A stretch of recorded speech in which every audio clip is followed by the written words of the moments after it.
Welcome back to V's Vibes. Well, hopefully we can catch a vibe, man. Talking about anything that we really want to talk about. Anything that y'all want to talk about. Right now I'm on my vacation vibe, talking about movies that I've seen over the last couple weeks.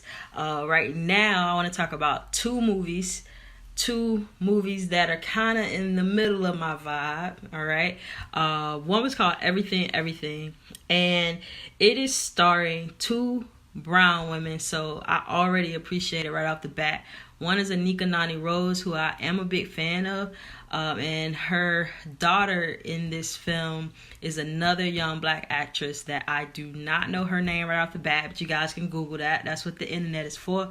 They did an amazing job. Acting was superb. I just wasn't too fond of the storyline and too fond of just kind of how predictable it was. I saw the preview, so I was intrigued.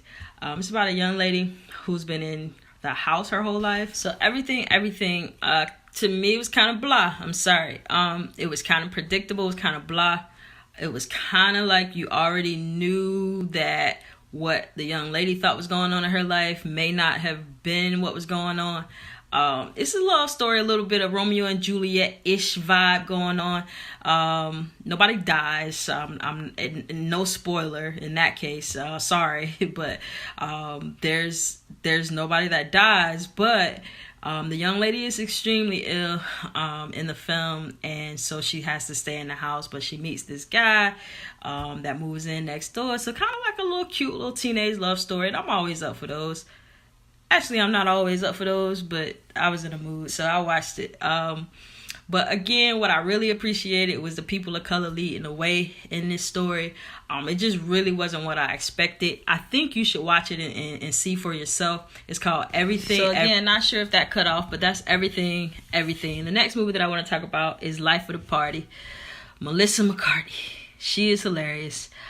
She goes back to school. It kind of gives you a back to school Roger Dangerfield type vibe when he went back to school with his son. Same concept, not as crazy because it wasn't the 80s. This is definitely 2018 type, modern type, calm down. But super funny, super cute. Of course, the theme is the underdog, overcoming obstacles, relationship with family, and not just her daughter, her parents, her ex-husband, her ex-husband's new wife, her ex-husband's new wife's son. It's complex. I like that it wasn't flat. It is super multi-dimensional. There's a lot going on in this film. It's certainly one that if you are watching it, you want to pay attention. It is just funny. The one-liners are funny. The innuendos are funny. The sarcasm, cynicism. So again, this is Life of the Party. Just a cute film. You know, I watched it late last night. I didn't fall asleep on it, which is always good for me. It had some excitement. It had some things you were certainly not expecting to see. But again, it's all about the story of redemption, what happens to you when obstacles come your way. It's about how good things always are going to happen to good people. Always. I am a believer, and you reap what you sow. And so this film is all about that. So check it out. It is called Life of the Party. Life of the Party.